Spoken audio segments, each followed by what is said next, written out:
আসসালামু আলাইকুম। জানিয়ে দিব আমাদের হাতে থাকা সর্বশেষ আপডেট আন্তর্জাতিক সংবাদ। রুশ ভূখণ্ডে আক্রমণ করে ভয়ঙ্কর ফাঁদে ইউক্রেন।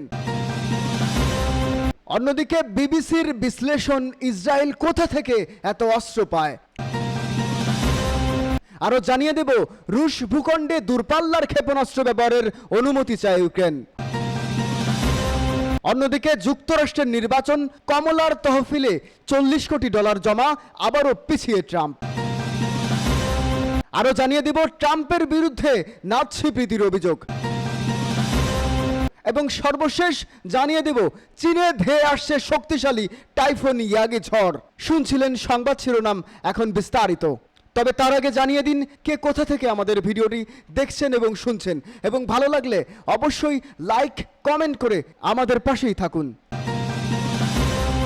রুশ ভূখণ্ডে আক্রমণ করে ভয়ঙ্কর ফাঁদে ইউক্রেন। দীর্ঘ 2 বছরের বেশি সময় ধরে চলা রাশিয়া ইউক্রেন যুদ্ধে রীতিমতো সবাইকে অবাক করে দিয়ে রুশ ভূখণ্ডে হামলা চালায় জেলেনস্কি বাহিনী। এরপর থেকেই প্রশংসার বাতাসে ভেসে বেড়াচ্ছেন ইউক্রেনের প্রেসিডেন্ট ভলোদিমির জেলেনস্কি। কিন্তু পুতিনের পাল্টা খেলায় এখন সেই প্রশংসার পালে দেখা দিয়েছে উদ্বেগের হাওয়া। একদিকে ইউক্রেন যখন কুরস্ক অঞ্চলে অভিযান চালাচ্ছে, অন্যদিকে নিজ দেশের অভ্যন্তরে গুরুত্বপূর্ণ অঞ্চল হারাচ্ছে তারা। গণমাধ্যমের প্রতিবেদনে জানা যায়, ইউক্রেন বাহিনী যখন কুরস্ক দখলে ব্যস্ত, তখন রুশ বাহিনী প্রতিদিন ইউক্রেনের ডনবাসের নতুন নতুন এলাকা দখল করেছে।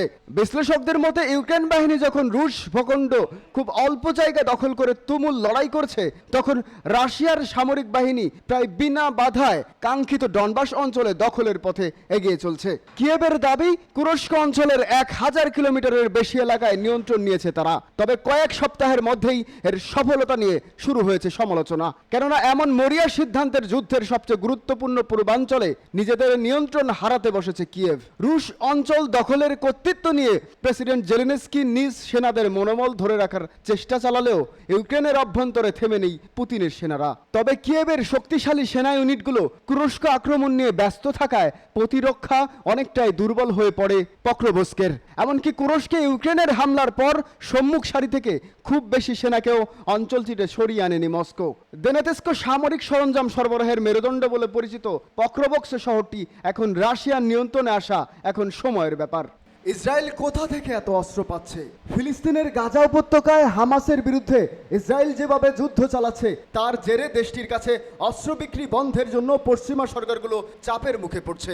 ইসরায়েল বিশ্বের একটি বড় অস্ত্র রপ্তানিকারক দেশ। তবে আকাশপথে হামলা চালানোর ক্ষেত্রে ইসরায়েলের সামরিক বাহিনী আমদানি করা যুদ্ধ বিমান, গাইডে বোমা ও ক্ষেপণাস্ত্রের উপর ব্যাপকভাবে নির্ভরশীল। গাজায় ইসরায়েল আকাশপথে চালানো সামরিক অভিযান চালাচ্ছে। বিশেষজ্ঞরা তাকে সাম্প্রতিক ইতিহাসের অন্যতম তীব্র ও ধ্বংসযোগ্য বলে উল্লেখ করছেন। বিভিন্ন অধিকার গোষ্ঠী ও ইসরায়েলের পশ্চিমা মিত্র দেশগুলোর কিছু রাজনীতিবিদ বলছেন, দেশটির কাছে অস্ত্র রপ্তানি স্থগিত করা উচিত, কারণ ইসরায়েল বেসামরিক নাগরিকদের জীবন রক্ষা সহ তাদের কাছে পর্যাপ্ত মানবিক সহায়তা পৌঁছানোর বিষয়টি নিশ্চিন্তে যথেষ্ট কাজ করতে ব্যর্থ হয়েছে। গত সোমবার যুক্তরাষ্ট্র বলছে, আন্তর্জাতিক মানবিক আইন মানার ক্ষেত্রে ইসরায়েলের অবস্থান তারা পর্যালোচনা করছে। এই পর্যালোচনার আলোকে তারা গাজায় সামরিক অভিযানে ব্যবহারের জন্য ইসরায়েলের কাছে সামরিক সরঞ্জাম বিক্রি করে এমন প্রায় 30টি রপ্তানি লাইসেন্স স্থগিত হয়েছে। ইসরায়েল যত অস্ত্র আমদানি করে সেই বিবেচনায় দেশটিতে যুক্তরাষ্ট্রের রপ্তানির পরিমাণ তুলনামূলক কম। এরপরও ইসরায়েলের প্রধানমন্ত্রী যুক্তরাষ্ট্রের এই সিদ্ধান্তকে লজ্জাজনক বলে অভিহিত করে নিন্দা জানিয়েছেন। গত বছরের 7 অক্টোবর ইসরায়েলে হামলা চালায় হামাস। এই হামলায় প্রায় 1200 জন নিহত হন। 251 জনকে বন্দী করে গাজায় নিয়ে যায় হামাস। এই হামলার জোরে গাজা যুদ্ধের সূত্রপাত হয়। 7 অক্টোবর থেকেই গাজায় নির্বিচার হামলা চালিয়ে যাচ্ছে ইসরায়েল। গাজায় ইসরায়েলি হামলায় 40,000-এর বেশি ফিলিস্তিনি নিহত হয়েছেন বলে জানিয়েছে উপত্যকাটির হামাস পরিচালিত স্বাস্থ্য মন্ত্রণালয়। ইসরায়েল জোর দাবি দিয়ে বলে আসছে, ইসরায়েলি বাহিনী বেসামরিক নাগরিকদের হতাহত হওয়ার ঘটনা এড়াতে কাজ করছে। ইসরায়েলের দাবি, হামাস ইচ্ছাকৃতভাবে বেসামরিক লোকদের সংঘাতের মধ্যে ফেলেছে, আর গাজায় সাহায্য সরবরাহের ক্ষেত্রেও কোনো বাধা নেই। রুশ ভূখণ্ডে দূরপাল্লার ক্ষেপণাস্ত্র ব্যবহারের অনুমতি চায় ইউক্রেন। রাশিয়ার ভেতরের লক্ষ্যবস্তুতে হামলা চালাতে পশ্চিমা মিত্রদের দেওয়া দূরপাল্লার ক্ষেপণাস্ত্র ব্যবহারের অনুমতি চেয়েছে ইউক্রেন।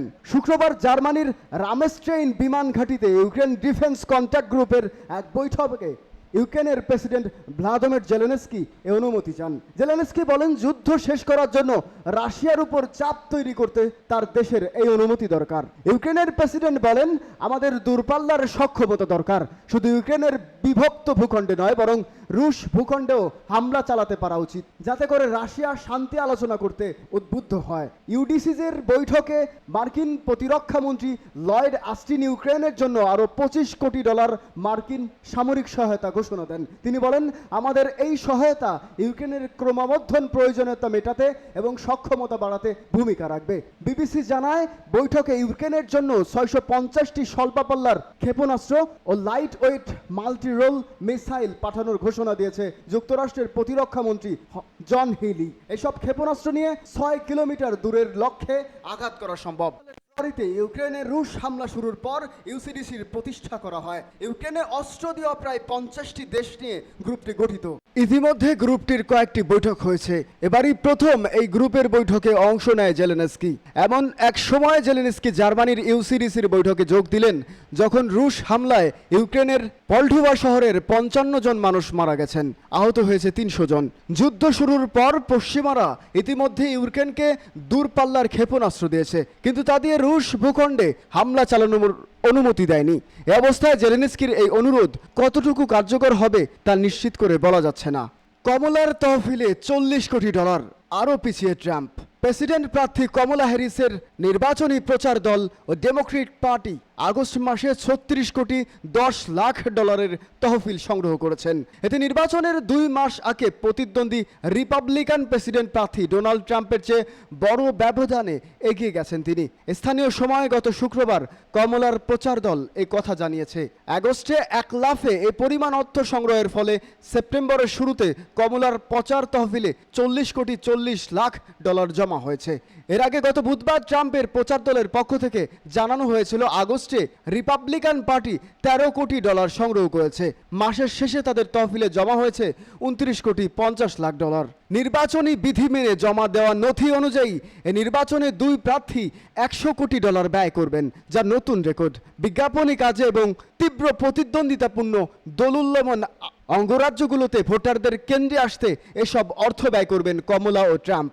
যুক্তরাষ্ট্রের নির্বাচন নিয়ন্ত্রক সংস্থার প্রতিবেদন অনুযায়ী 5 নভেম্বরের তীব্র প্রতিদ্বন্দ্বিতাপূর্ণ নির্বাচনের আগে এই পরিমাণ তহবিল সংগ্রহ নির্বাচনী আবহ পুরোপুরি জমে ওঠার ইঙ্গিত। তবে ঘোষিত এই তহবিলের মধ্যে 2 প্রার্থীর সমর্থক অন্য গোষ্ঠীগুলোর সংগ্রহ করা অর্থ যোগ করা হয়নি। এদিকে আগামী মঙ্গলবার বর্তমান ভাইস প্রেসিডেন্ট কমলা হ্যারিস ও সাবেক প্রেসিডেন্ট ডোনাল্ড ট্রাম্প প্রথমবারের মতো সরাসরি বিতর্কে অংশ নেবেন।